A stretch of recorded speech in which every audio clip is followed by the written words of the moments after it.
j'approche de la fin de ces leçons, puisque c'est l'avant-dernière aujourd'hui, et je suis contraint de me restreindre. Et donc, je laisse de côté la suite de cette grosse figure que j'ai entamée les 2 dernières semaines sur la diffamation et le duel, parce que je pourrais poursuivre longtemps sur ce sujet.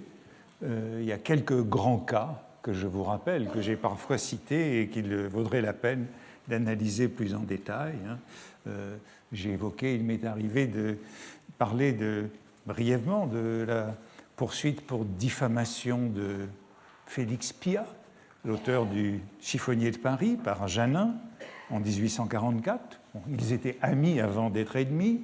La poursuite par le même Janin du Corsaire Satan, en 1847, et c'est la fin de ce journal qui ne s'en remettra pas, ou la poursuite de Banville, encore par Janin, en 1856, toujours pour diffamation.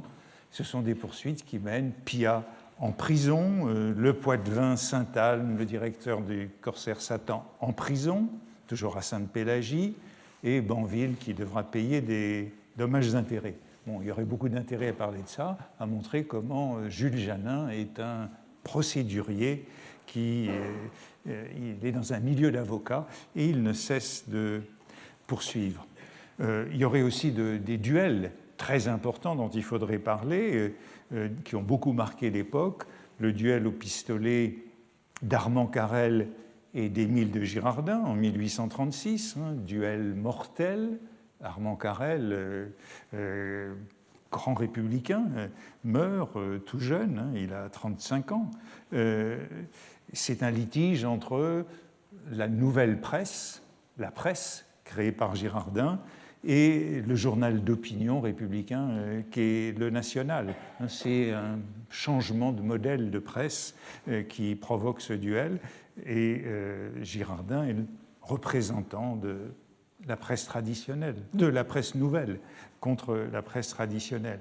Et puis il y a ce duel aussi très célèbre, aussi au pistolet et aussi mortel, de Dujarrier, qui est le gérant de la presse avec Girardin en 1845, qui est l'amant de la fameuse Lola Montès, et Rosemont de Beauvallon, qui est le rédacteur du Globe et le beau-frère de Granier de Cassagnac. Donc vous voyez que ce sont toujours les mêmes qui reviennent, et cette fois-ci c'est un duel entre le Globe, la presse ministérielle payée par Guizot, et la presse industrielle, la presse indépendante. Ce sont des cas importants dont on parlera longtemps. Rosemont de Beauvallon est poursuivi pour homicide volontaire en 1846. Il y a un procès très spectaculaire à Rouen. Et parmi les témoins, on trouve Alexandre Dumas. Alexandre Dumas est mêlé à toutes ces affaires. Il est toujours là. On trouve Alexandre Dumas, on trouve Roger de Beauvoir, autre romancier déjà cité, et on trouve Auguste Grisier, ce Grisier dont j'ai parlé il y a quelques leçons, qui est le maître d'armes dont tous les écrivains fréquentent la salle d'armes. Tous sont réunis dans le palais de justice de Rouen à ce moment-là. Mais je laisse de côté tout cela, j'y reviendrai peut-être un jour. Et je voudrais, dans ces derniers cours, recueillir plus rapidement quelques figures, des figures qui ne sont pas plus petites et qui ne sont pas non plus accessoires, elles sont majeures, mais je pense qu'elles doivent être évoquées pour mémoire, ou pour annonce en tout cas, sans trop les développer dans leur richesse et leur complication. Alors, la première figure que je voudrais évoquer aujourd'hui, c'est celle des guerrières, des femmes. Je l'avais évoqué brièvement à plusieurs reprises, parce que, au fond, cette guerre ou ce sport littéraire que nous traitons cette année, c'est un sport très masculin, peut-être trop viril et même machiste. Il me semble que lorsque Philippe Roger était venu, je m'étais un petit peu engagé à aborder un jour ou l'autre la place des femmes dans cette guerre. Alors je voudrais le faire à travers quelques stations. Vous vous souvenez, oui, c'était, je crois, à propos du combat entre Saint-Georges, cet athlète de la fin du XVIIIe siècle, et le chevalier ou la chevalière d'Éon devant le prince de Galles, que j'avais éprouvé la nécessité. Alors, première station dans ces guerrières, le répondant, le correspondant de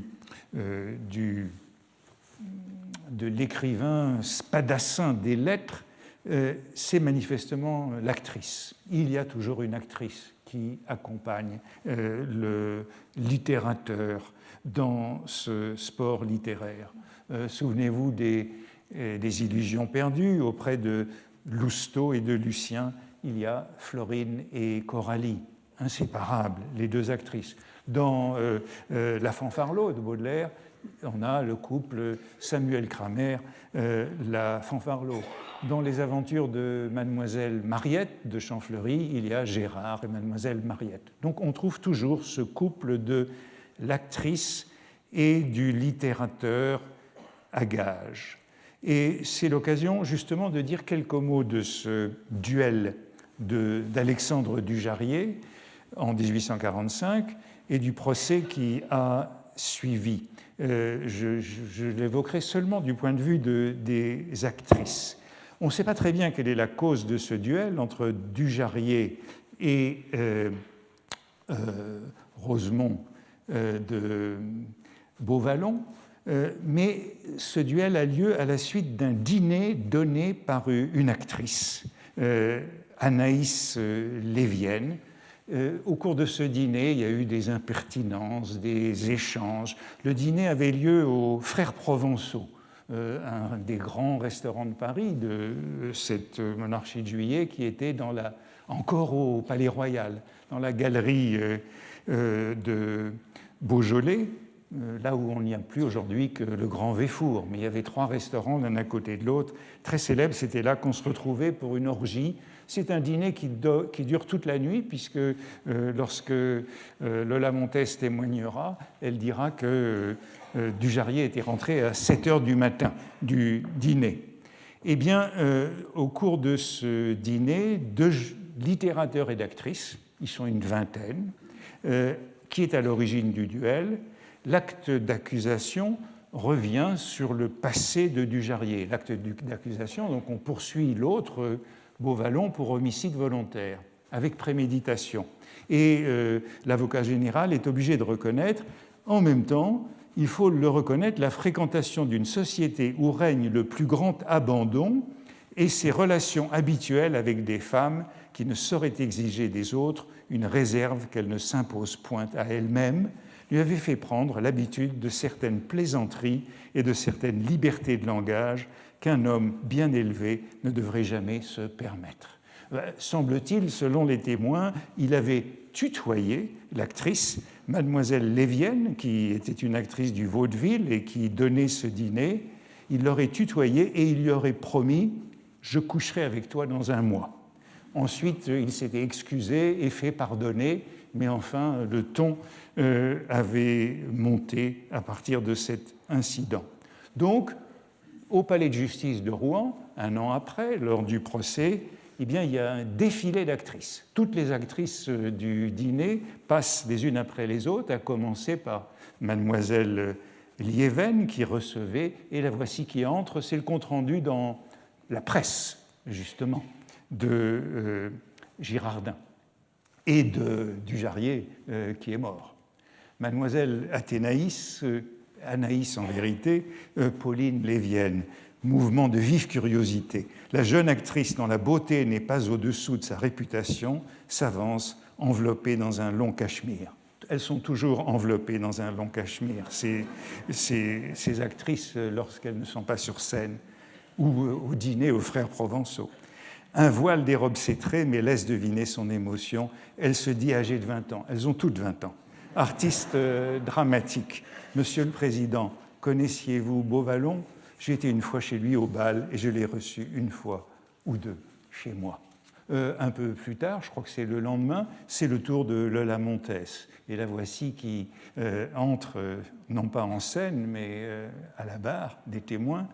l'audiencier introduit Mademoiselle Lola Montès. Vive sensation. Nous ne parlerons pas de l'élégance de sa toilette, qui est parfaite. Sa taille est petite, mais fine et bien prise. Ses traits fins et distingués sont pâles et indiquent, ainsi que son accent, l'origine espagnole. En fait, elle est irlandaise. Monsieur le Président, vos noms, Dolores Lola Montès, 21 ans, artiste dramatique. Eh bien, Madame, dites-nous ce que vous pouvez vous rappeler. Et voici le compte-rendu de la Gazette des tribunaux, c'est intéressant de les comparer. La Gazette des tribunaux est un peu plus sobre, mais pas beaucoup.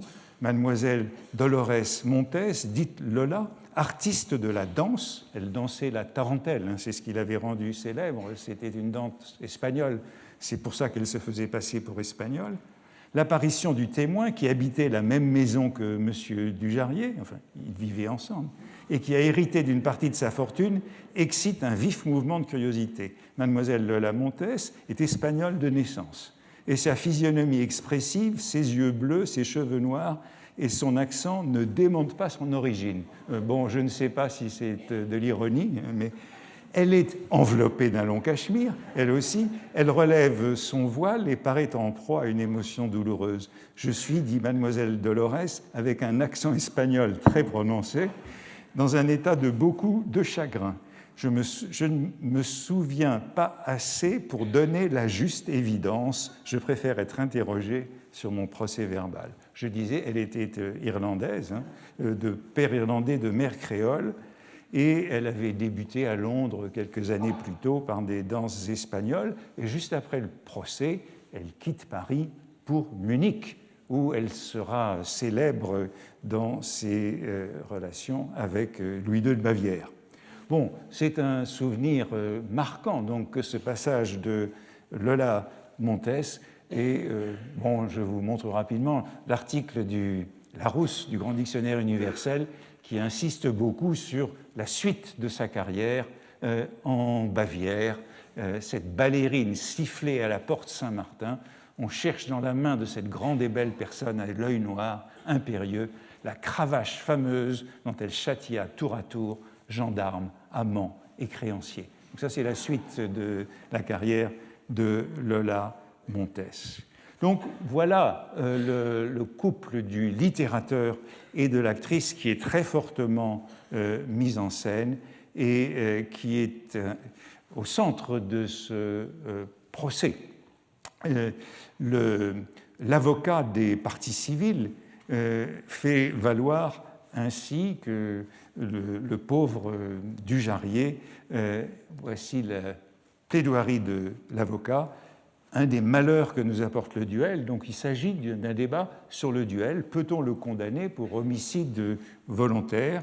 L'avocat, en revanche, de Beauvallon, qui est Berryer, le grand orateur légitimiste, dit que, étant donné que le duel ne figure pas dans le code pénal, positivement, eh bien, on ne peut pas condamner. Voici encore un des malheurs que nous apporte le duel, un jeune homme de 29 ans qui était l'appui de sa mère, qui de l'enfant de sa sœur avait fait le sien, a péri tragiquement dans une rencontre. On dit plutôt rencontre, hein, pour atténuer la chose. Donc toute une tirade où il s'agit de faire le procès du duel, en effet. Et puis, voici le portrait de ce Dujarier qui vise à le disculper.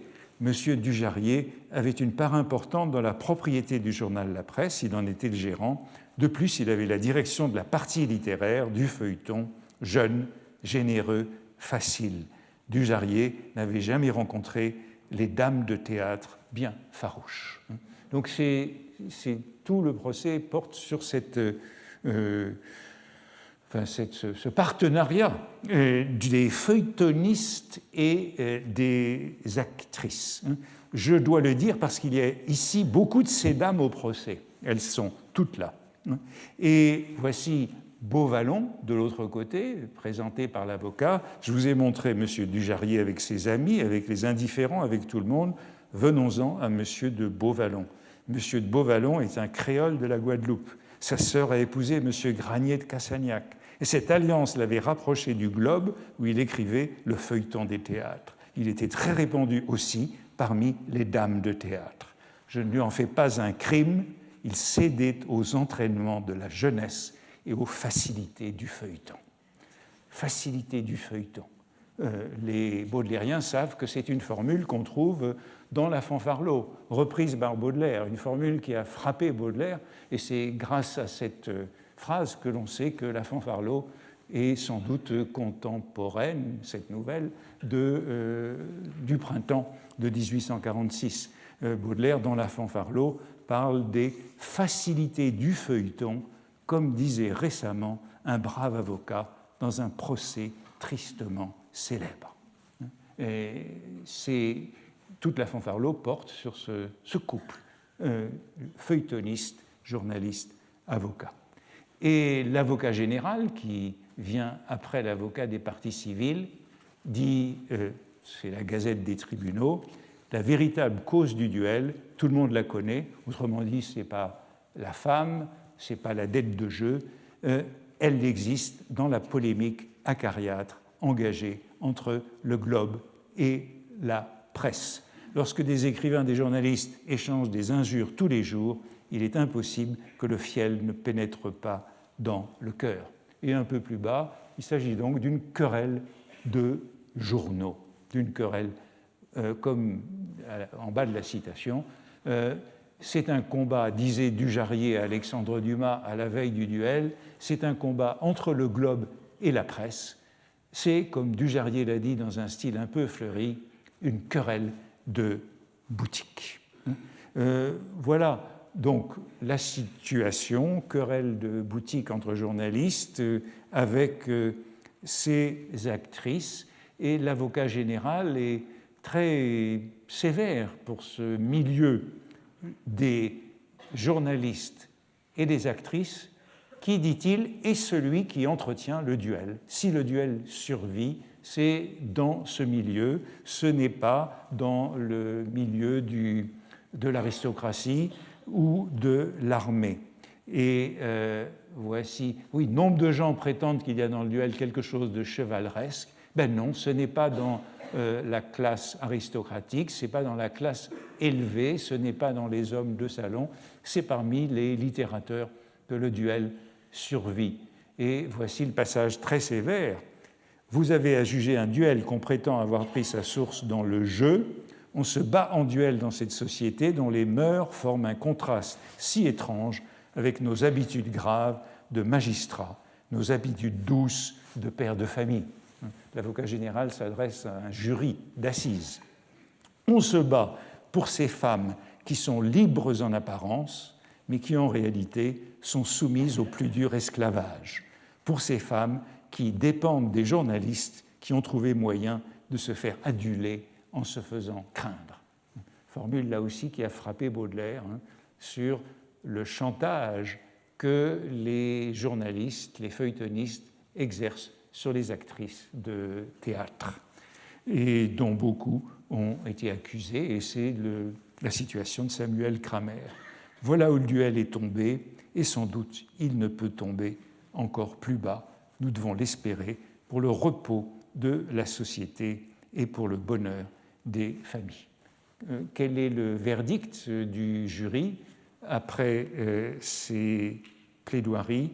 Eh bien, c'est l'avocat de la défense qui l'emporte. C'est Berryer, grand orateur légitimiste, qui dit « Vous voulez réprimer le duel, je ne le veux pas sans une loi positive ». Le jury prend un quart d'heure pour déclarer Beauvallon non coupable et pour l'acquitter.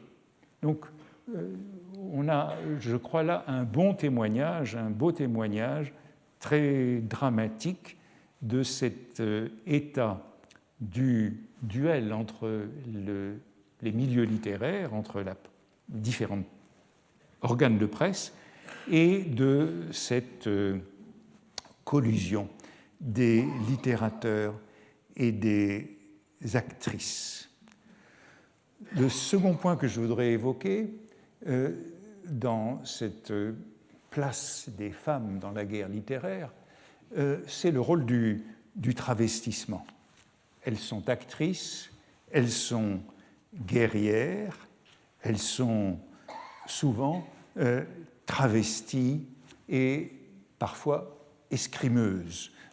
J'ai remis en frontispice cette illustration que je vous avais montrée l'année dernière de la jeune actrice, le bouquet de la veille, et de son destin, le bouquet du lendemain, comme chiffonnière. Illustration qui vient du tableau de Paris d'Edmond Texier, une belle image de Valentin. Et on voit bien ici l'association donc de l'actrice et de l'épée. Elle est équipée d'une épée et elle est travestie pour jouer sur scène. Il y a une association entre la plume et l'épée, mais la plume et l'épée et le pantalon. Et on ne peut pas oublier que le pantalon est profondément transgressif pour les femmes, c'est ce que représente cette image au XIXe siècle, et qu'une ordonnance de 1800 interdisait aux femmes de porter un pantalon sans autorisation du préfet de police. C'est une ordonnance du 16 Brumaire en 9, sous le consulat, qui a interdit le pantalon jusqu'à 2013 aux femmes. Et elle est intitulée, cette ordonnance concernant le travestissement des femmes. Toute femme désirant s'habiller en homme doit se présenter à la préfecture de police pour en obtenir l'autorisation.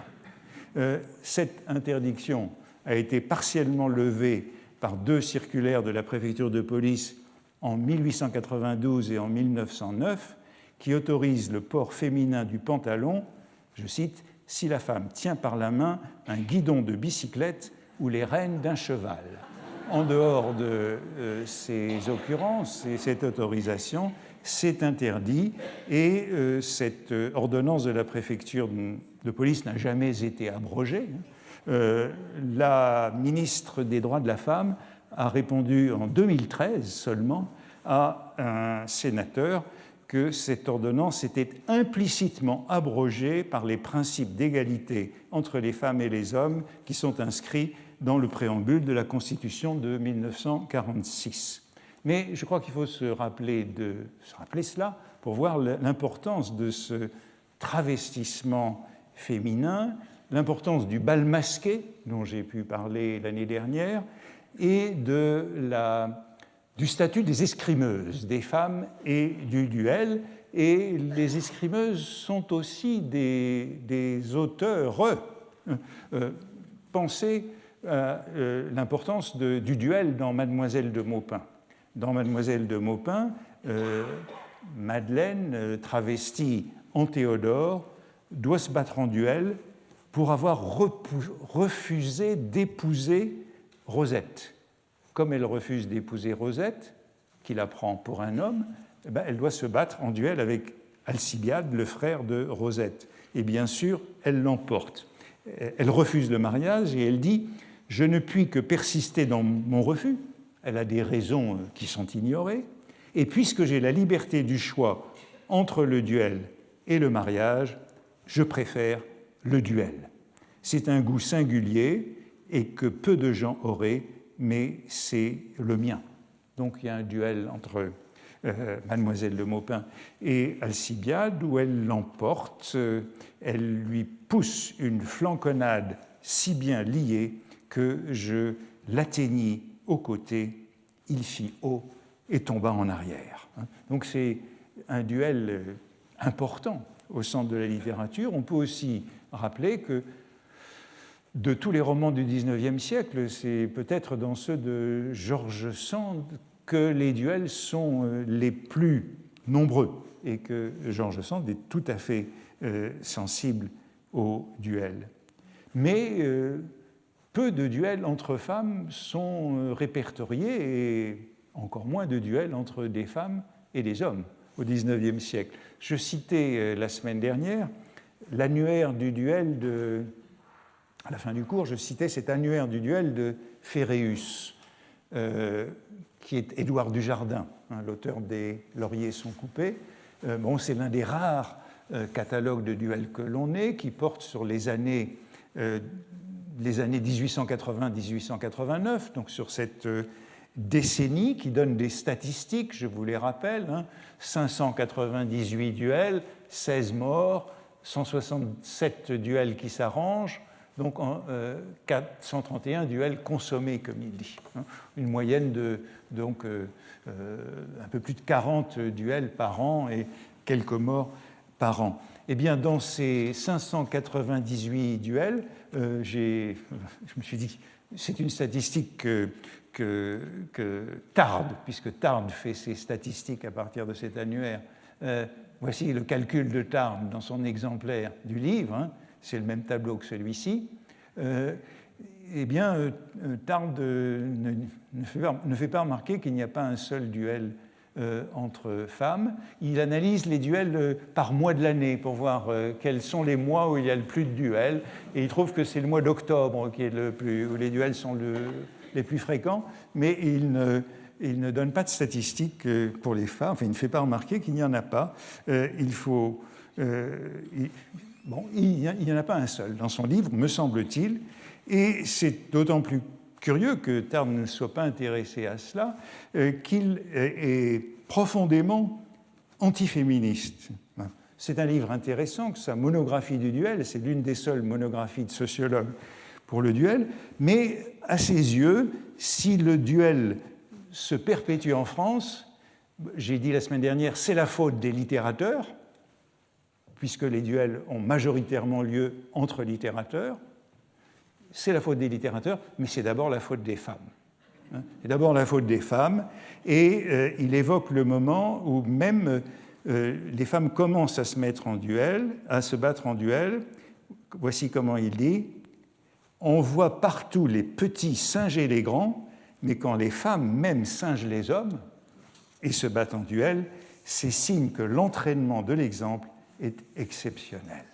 Alors le duel persiste à ses yeux parce qu'on se bat pour la galerie, on se bat pour les femmes, on se bat toujours pour la galerie, mais principalement pour la galerie des dames.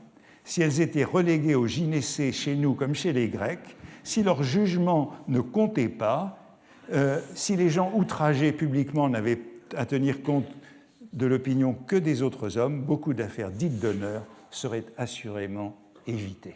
Donc les femmes commencent à se battre, à imiter les hommes, mais surtout on se bat pour elles. Voici comment ça continue. La femme, a-t-on dit peu galamment, est une éponge de vieux préjugés. Elle est le dévouement même, mais elle est aussi terriblement vindicative, comme l'étaient nos lointains aïeux, et en Corse, en Sardaigne, en Sicile. La vendetta est surtout inspirée par elle. La colombade mérimée est peinte sur le vice. Plus que l'homme, elle vit pour autrui et aussi pour l'opinion d'autrui, etc., etc. Donc profond antiféministe qui fait qu'à ses yeux, si le duel persiste en France à la fin du XIXe siècle, c'est à cause des femmes et des écrivains. Si elle cessait de s'y intéresser, le duel s'arrêterait.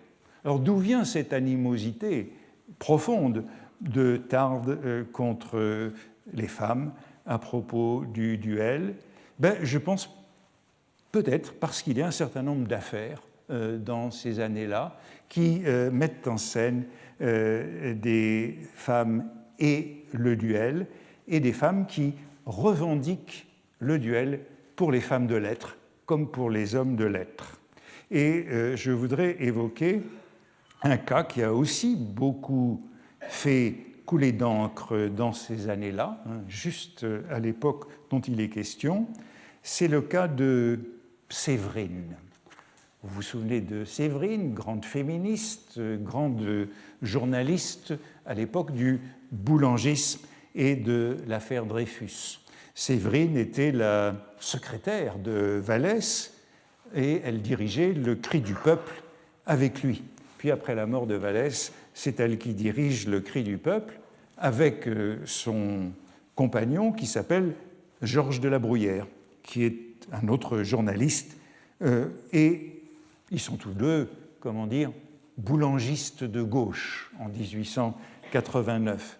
Et en septembre 1890, elle écrit un article dans le Gil Blas contre Mermex. Mermex, c'est Gabriel Terrail, c'est aussi un boulangiste de gauche, c'est le rédacteur en chef de la Cocarde, la publication boulangiste. Il vient d'être élu, en même temps que Barrès, aux élections de 89. Il est le député du 7e arrondissement de Paris. Et à l'automne de 90, il publie un feuilleton dans le Figaro intitulé « Les coulisses du boulangisme », feuilleton anonyme où il dénonce la collusion du boulangisme avec la droite monarchiste. Donc, c'est à cela que réagit Séverine sous le pseudonyme de Jacqueline dans le Gil Blas. Et elle le traite de Judas. Il a signé X, ses coulisses du boulangisme. Le nom d'X ne le cherchez plus. Il s'est appelé Judas dans la chrétienté, Deutz dans la seconde chouannerie. C'est Simon Deutz qui avait dénoncé la duchesse de Berry en Vendée en 1832. C'est une drôle d'accumulation. Il a livré Maximilien à Querétaro, donc au Mexique, Gordon à Khartoum. Notre temps, moins individuel, inflige à cet anonyme un surnom anonyme, celui que lui donna le proscrit dont il confirme et justifie la condamnation. Il l'appelle ordure, tout simplement. Signé Jacqueline. Jacqueline, c'est son pseudonyme dérivé de Jacques Vintras de Vallès. Alors, Mermex, après cet article qui le traite de Judas, lance un défi. Mais ce n'est pas Séverine qui répond au défi, c'est son compagnon, Georges de la Bruyère, qui se bat à sa place. Il se bat à sa place et il est blessé par Mermex. Alors, je n'ai pas le temps d'entrer dans les détails parce que c'est là aussi un duel dont on a beaucoup parlé parce qu'il est blessé par Mermex après que le directeur du combat a crié « Halte ». Donc, ça donne lieu à beaucoup d'injures pour Félonie. Il faut ajouter que ce sont d'anciens amis, encore une fois, puisqu'ils ont été témoins. Ils se sont tous les deux beaucoup battus, Mermex et la Bruyère. On les trouve à toutes les pages de l'annuaire de Féréus dans les années 80. Ils se battent l'un contre l'autre et parfois ils sont aussi témoins l'un de l'autre. Donc, selon les aléas, les vicissitudes de l'actualité politique. Et là, eh bien, la Bruyère est blessée après le cri de « halte » crié par le directeur du combat, si bien que cela fait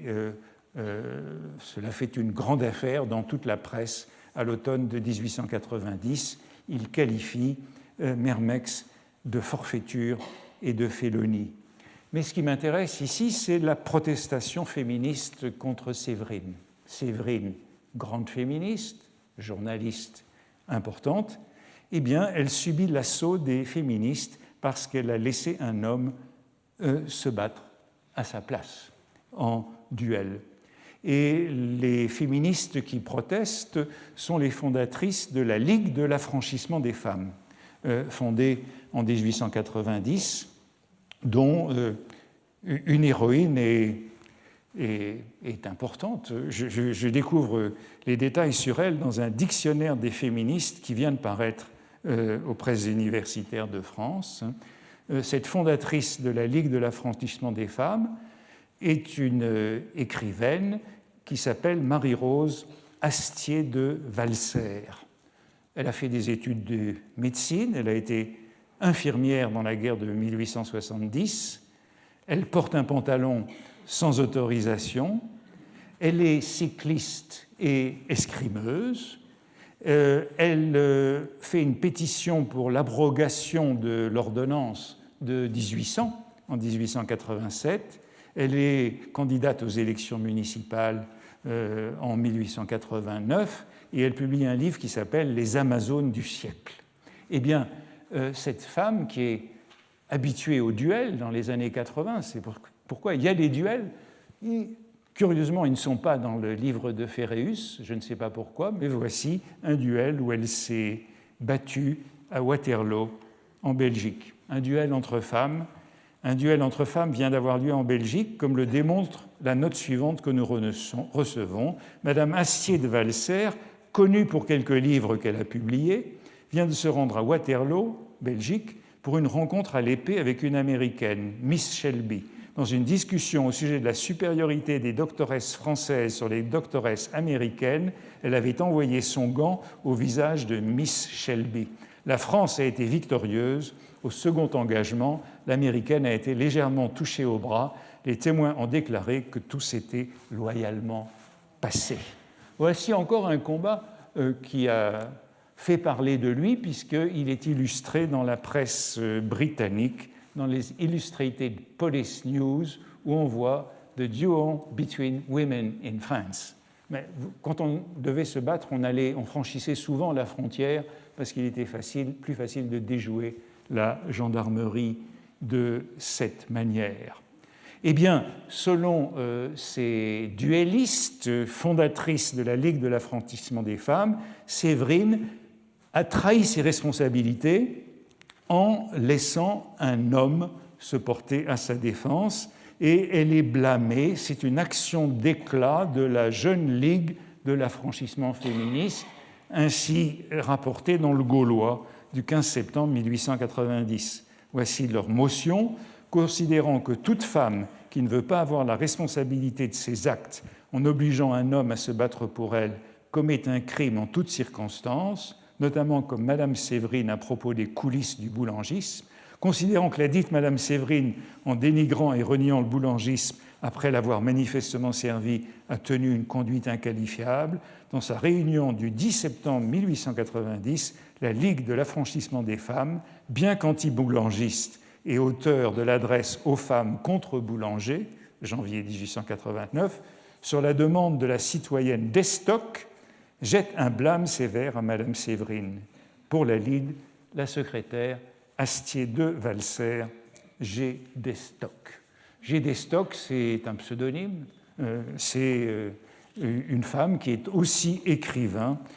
C'est une femme qui s'appelle Marie-Paul Alice Courbe. C'est une femme qui a été une maîtresse de Maupassant, qui a alterné les relations saphiques et les relations hétérosexuelles, et c'est elle qui réclamait pour les femmes de lettres à capacité égale, salaire égal. Et elle faisait partie du groupe des escrimeuses qui voulaient servir à l'épée la cause des femmes, et notamment la cause des femmes écrivains. Elle est célèbre, G. Destock, pour s'être battue en duel avec une écuyère et trapéziste du cirque Medrano qui l'avait abandonnée. Et ce duel entre G. Destock et Marouer, l'écuyère du cirque Medrano, est représenté dans une lithographie très populaire des années 1890. Voici leur combat, intitulé « Une affaire d'honneur ». Entre ces deux femmes, vous voyez que les deux femmes sont dévêtues, c'est les deux témoins des deux femmes, des deux duellistes, sont des femmes, et il y a un tableau, le pendant, après le duel, intitulé « La réconciliation », des deux femmes. Ce combat est donc encore l'un de ceux qui montrent qu'il y a bien cette revendication du duel pour les femmes de lettres dans ces années 1890, mais je dirais en conclusion une place difficile à conquérir dans cette guerre littéraire menée par les hommes, et vous le voyez jusque tard dans ce XIXe siècle. J'arrête pour cette figure parce que je voudrais aborder une figure qui me mènera à la conclusion de ce cours pour cette année, qui a donc porté sur la guerre littéraire dans ses aspects belliqueux, dans ses aspects violents. Et je voudrais consacrer la fin du cours d'aujourd'hui et le cours de la semaine prochaine, à, comment dire, un aspect plus heureux de cette guerre littéraire, à quelque chose qui serait la beauté de cette guerre littéraire. Je ne sais pas trop bien comment appeler cette figure, en référence à Apollinaire. Ça pourrait être que la guerre est jolie, la guerre littéraire, mais je pensais intituler cette figure en référence à René Char, dans Fureurs et mystères, et il y a une section qui est intitulée, de poème qui est intitulée « Les loyaux adversaires ». Et je voudrais évoquer donc les écrivains en guerre comme loyaux adversaires. Autrement dit, cette figure que j'aborde maintenant, c'est le pendant de cette figure que j'avais appelée au début du cours camaraderie. Et vous vous souvenez que camaraderie, c'était le compérage, c'était le charlatanisme, comme disait Stendhal, qui parlait encore de canaille littéraire. Il y avait tous ces termes équivalents, camaraderie, charlatanisme, compérage. Eh bien, il y a un aspect, me semble-t-il, rédempteur, qui n'est plus la camaraderie, mais qui est véritablement la loyauté entre écrivains, le respect mutuel et une authentique fraternité d'armes entre adversaires. Et je voudrais la trouver pour la développer et pour finir de manière, plus heureuse dans cette relation entre les écrivains en guerre comme contrepoint de leur combat quotidien. Alors, où trouver le témoignage de cette solidarité entre adversaires, de cette authentique solidarité, alors que la camaraderie ne l'était pas, comme on l'a vu? Eh bien, l'endroit où on peut la rencontrer, c'est en prison, puisqu'après tout, la plupart des écrivains du XIXe siècle sont passés par la case prison comme prévenus ou comme condamnés. C'est en prison, dans la solidarité des prisonniers, que l'on rencontre cette belle solidarité. Le premier témoignage que je trouve de cette belle solidarité en prison, c'est chez l'un des grands spécialistes de la prison au XIXe siècle, Moreau Christophe. Moreau Christophe, qui est l'auteur d'un livre sur les prisons important, intitulé « De l'état actuel des prisons en France, considéré dans ses rapports avec la théorie pénale du Code ». Un livre publié en 1837, un livre dont Michel Foucault faisait grand cas dans Surveiller et punir. Quand il publiait ce livre en 1865, c'est l'un des meilleurs, sinon le meilleur, connaisseur du système carcéral en France, et cet ouvrage est à prétention scientifique, bien sûr. C'est un ouvrage de réforme des prisons. Moreau Christophe est inspecteur général des prisons de la Seine au début de la monarchie de Juillet, 1830-1833, début du régime de Juillet. On l'a déjà vu, c'est ce que Gabriel Tarde appelait la période agitée. C'est là où il y avait le plus de morts en duel, en 1832, 1800-1833. C'est une période d'insurrection constante, c'est une période d'émeutes, c'est une période d'épidémie, le choléra. On a vu l'an dernier l'émeute des chiffonniers au printemps de 1832. C'est une période particulièrement agitée et donc les prisons sont pleines. Et ce que dit cet excellent connaisseur, ensuite il deviendra, après avoir été inspecteur des prisons de la Seine, il sera inspecteur général des prisons du royaume jusqu'à la Révolution de 1848. Et de manière intéressante, il est aussi l'auteur de l'article sur les prisons dans Les Français peints par eux-mêmes, Donc on a à la fois le gros livre scientifique et puis l'article de la littérature panoramique.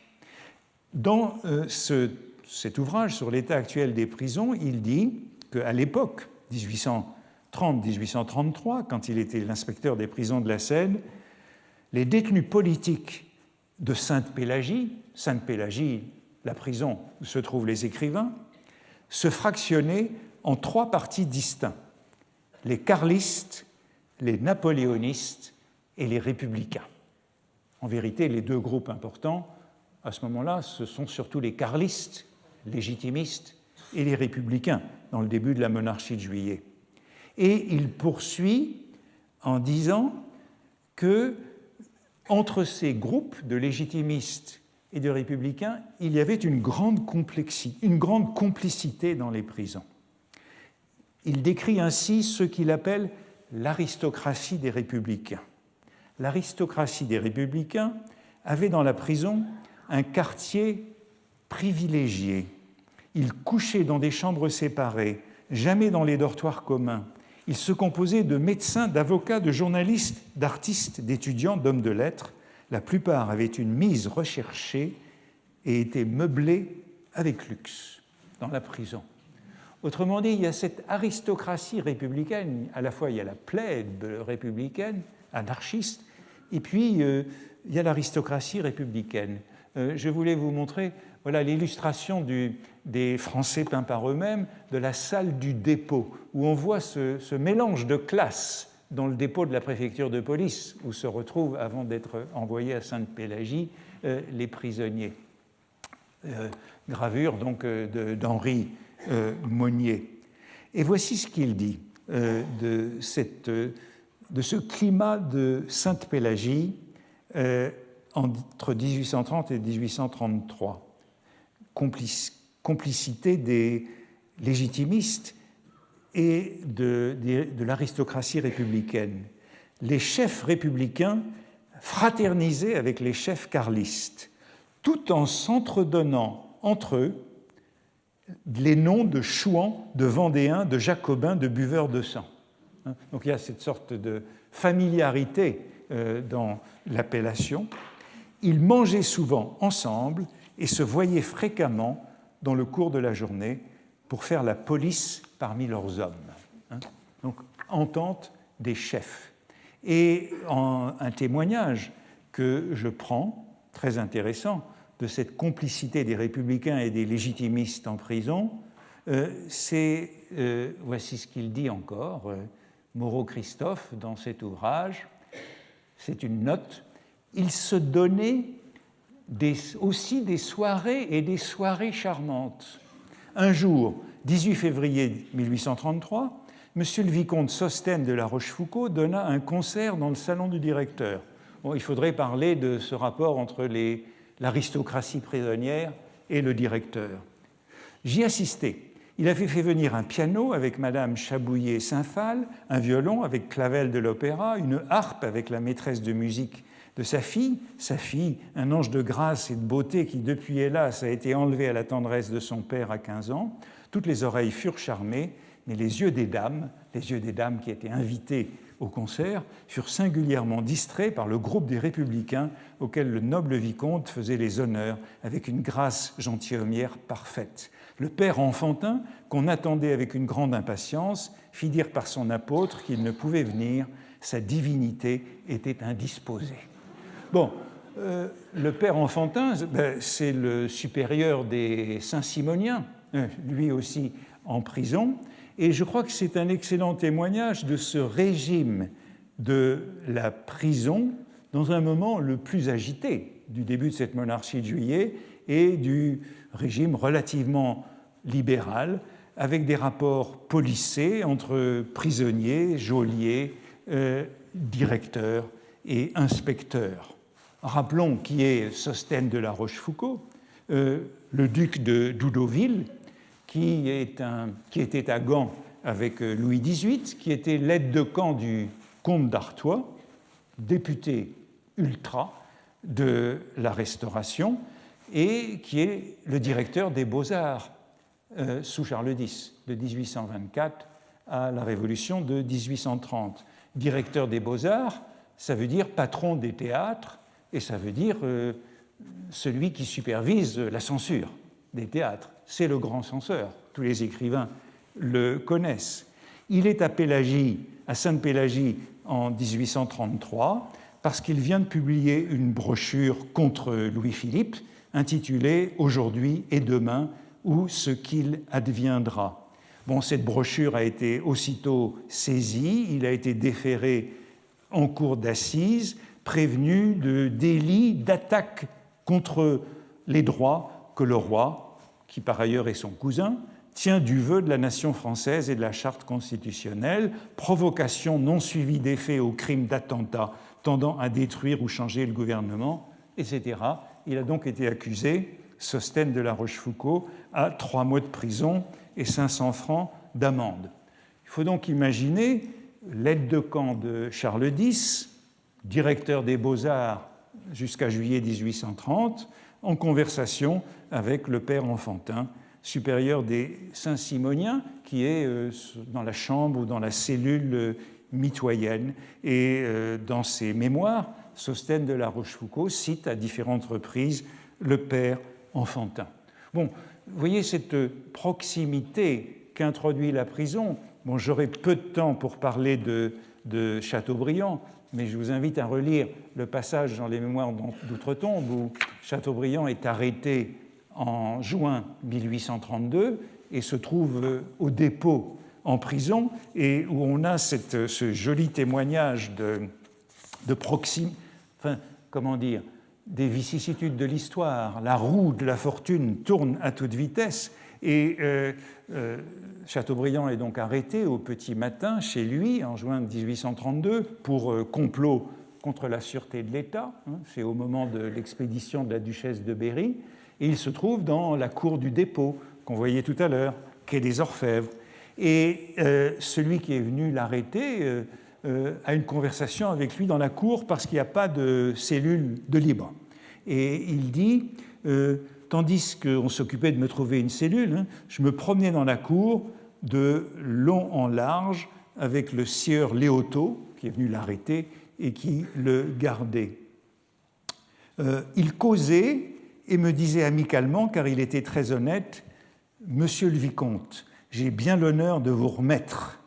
Je vous ai présenté les armes plusieurs fois quand vous étiez ministre et que vous veniez chez le roi. Je servais dans les gardes du corps. » Et voilà la conversation et cet échange et ces trous qui tournent. C'est la même chose qu'on trouve avec Sosthène de la Rochefoucauld à la prison de Sainte-Pélagie en 1833. On lui fait savoir qu'il suffirait, pour qu'il soit transféré dans une maison de santé, il suffirait qu'il le demande au ministre. Mais par orgueil, il ne le fait pas et reste en prison avec les Républicains. Et on a une magnifique description dans ses mémoires de la solidarité des prisonniers. Et en voici un exemple. À 7 heures, chacun rentre et on se réunit dans ma chambre pour y jouir pendant 1 heure ou 2 du plaisir de la conversation. On ferme les clés dans l'escalier, mais c'est seulement à 9 heures qu'on les enferme dans leur cellule. C'est M. Germain Sarru qui passe pour avoir des opinions républicaines avancées, homme instruit, homme d'esprit et de caractère, d'un commerce aimable, et qui ne s'émeut pas plus de se trouver en face d'un royaliste que celui-ci ne s'étonne de se plaire dans la société d'un républicain. Alors, qui est Germain Sarru ? Germain Sarru, c'est le directeur de la Tribune des départements, c'est le grand journal républicain. Il est en prison en 1833, au moment des émeutes qui suivent la grossesse de la duchesse de Berry. Puis ça continue, c'est M. Philippon. M. Philippon, c'est le directeur de la caricature et du Charivari, les grands journaux de caricature contre Louis-Philippe. C'est l'inventeur de la poire, de la caricature de Louis-Philippe en poire. C'est M. Philippon, esprit original, dessinateur habile et hardi, observateur excellent, qui va sans cesse furetant le ridicule personnel et politique. Le découvre, malgré tout, saisit le saisit et le fouette avec la spirituelle et sanglante satire de son crayon. Artiste doué d'une prodigieuse facilité et à qui on ne peut reprocher que de dépenser son génie en détail sur des sujets du jour, tandis qu'avec plus d'études et d'aplomb, il serait devenu le Hogarth français. Bon, et c'est le début d'une amitié entre Sosthène de La Rochefoucauld, Germain Sarru et Philippon, l'inventeur de la poire. Alors on pourrait dire que c'est une alliance de circonstances contre Louis-Philippe, mais je crois que c'est insuffisant. Et voici ce qu'il dit de Philippon, c'est très intéressant, ça nous montre. Je me rappelle au sujet de M. Philippon une anecdote assez piquante. On venait de le conduire à Sainte-Pélagie, il avait été condamné à 13 mois, lui. Il était logé dans mon escalier. Le nouveau venu me reconnut et me dit « Monsieur de La Rochefoucauld, vous rappelez-vous un tout jeune homme qui vint un jour vous demander de protéger son entrée au théâtre, directeur du théâtre.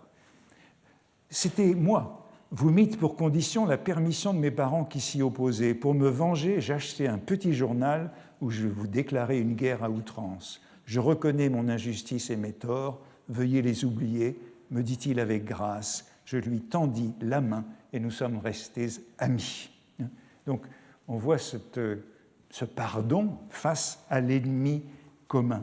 Et puis, en effet, Sosthène de La Rochefoucauld raconte lui aussi l'épisode du salon de musique.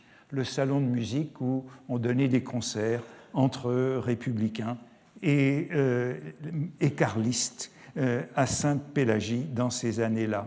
J'ai de la musique chez le directeur un jour par semaine, où j'invite, c'est lui qui est censé donner la soirée, où j'invite autant de républicains que de légitimistes. Il n'y a pas d'opinion sous les verrous. Ce jour-là, ma fille et sa gouvernante restent à dîner. Mademoiselle Huin, la gouvernante de ma fille, apporte sa harpe dont elle joue avec grâce. Mademoiselle Chabouillet-Saint-Phal, notre voisine de la vallée aux loups, avec son admirable talent sur le piano.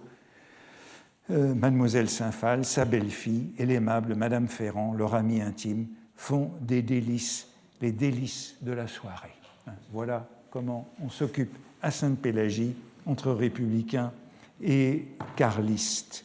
Et cette amitié me semble assez profonde, mais on le voit, tous les républicains n'en font pas partie.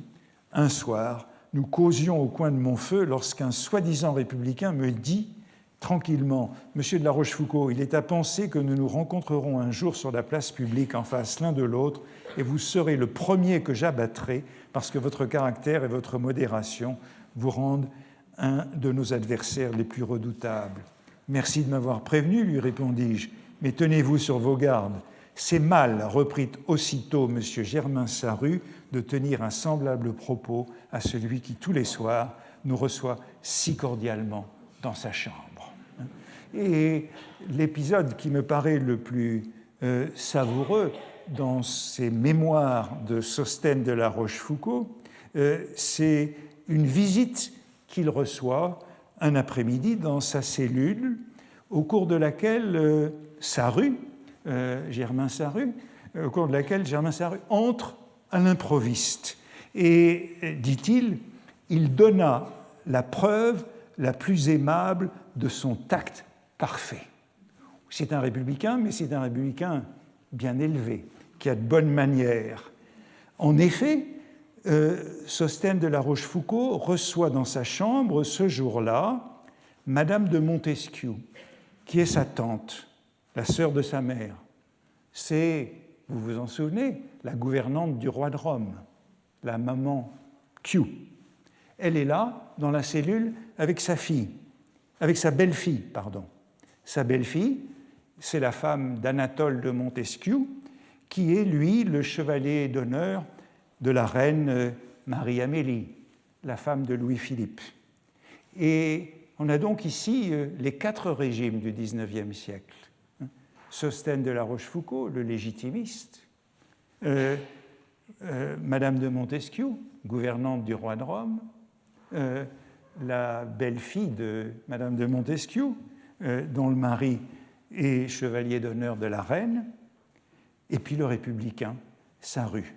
Et Sosthène de La Rochefoucauld dit « Je lui dis tout bas, le nom et la qualité de ma visiteuse, pour qu'il sache comment se comporter. Il était impossible de n'être pas frappé de l'esprit et du goût de que M. Sarru sut mettre en parlant de Louis-Philippe et de son gouvernement, sans ménager aucune vérité, et pourtant sans blesser jamais les sentiments et les convenances. Et ces mémoires de Sosthène de La Rochefoucauld nous montrent cette entente cordiale entre ce qu'il appelle, ou ce qu'on peut appeler cette aristocratie républicaine et les légitimistes dans la prison de Sainte-Pélagie. Si bien que quand il quitte Sainte-Pélagie au bout des 3 mois, voici ce qu'il écrit: « Mon départ de la prison avait été fort touchant. Mes compagnons de captivité avaient paru unanimes dans l'expression de leurs regrets. Ma première sortie fut pour aller visiter mes compagnons de Sainte-Pélagie. » Il y retourne aussitôt. Et que se passe-t-il? Entre les deux, il a reçu de Philippon une lithographie le représentant dans son cabanon de Sainte-Pélagie. Malheureusement, nous ne la connaissons pas, enfin je ne la connais pas, cette lithographie, mais voilà la lettre qui accompagnait la lithographie. Je saute sur... Voilà.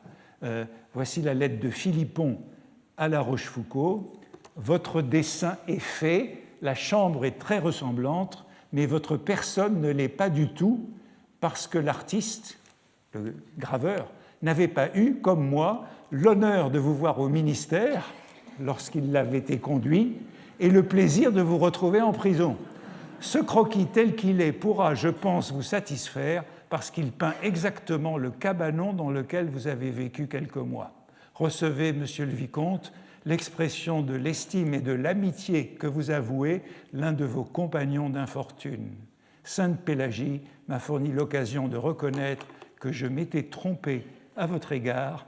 Je remercie les juges qui nous ont réunis. » Voilà l'état d'esprit que je voulais décrire comme celui de cette amitié des prisonniers qui me paraît aller au-delà d'une alliance de circonstances, et je crois qu'il y a aussi bien dans les mémoires de La Rochefoucauld que dans les lettres telles que celles de Philippon un ton de sincérité qui montre ce qu'a été le réseau des prisonniers.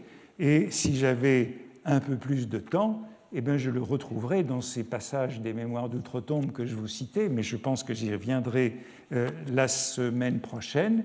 Et ces témoignages de Chateaubriand qui sont assez semblables. Chateaubriand rendant visite, par exemple, à Armand Carrel, à Sainte-Pélagie, et disant ceci: « J'allais le voir 2 ou 3 fois par semaine. » Si j'avais le temps, l'une des figures que je traiterai, c'est la visite à Sainte-Pélagie, parce qu'elle est racontée dans beaucoup de livres du XIXe siècle. C'est un lieu commun de cette littérature. J'allais le voir 2 ou 3 fois par semaine. Je le trouvais debout derrière la grille de sa fenêtre. Il me rappelait son voisin, un jeune lion d'Afrique au Jardin des Plantes. Sainte-Pélagie, c'est à côté du Jardin des Plantes. C'était rue de la Clé. On avait la vue. Si on avait une bonne cellule, on avait la vue sur le Jardin des Plantes. Immobile au barreau de sa loge, le fils du désert laissait errer son regard vague et triste sur les objets au dehors. On voyait qu'il ne vivrait pas. Ensuite, nous descendions, M. Carrel et moi, le serviteur d'Henri V, se promener avec l'ennemi des rois, dans une cour humide, sombre, étroite, encerclée de hauts murs comme un puits. Bien, le serviteur d'Henri V et l'ennemi des rois ont été amis, et il faut rappeler que Chateaubriand a bien sûr été présent aux obsèques d'Armand Carrel quelques années plus tard, avec beaucoup des légitimistes, encore un indice de cette solidarité des prisonniers dans ce début de la monarchie de Juillet. Vous voyez que c'est une figure qui me semble un peu plus heureuse que celle de la canaille littéraire que décrivait Stendhal, mais l'ennui, c'est qu'il fallait passer par la case prison pour la rencontrer. Merci.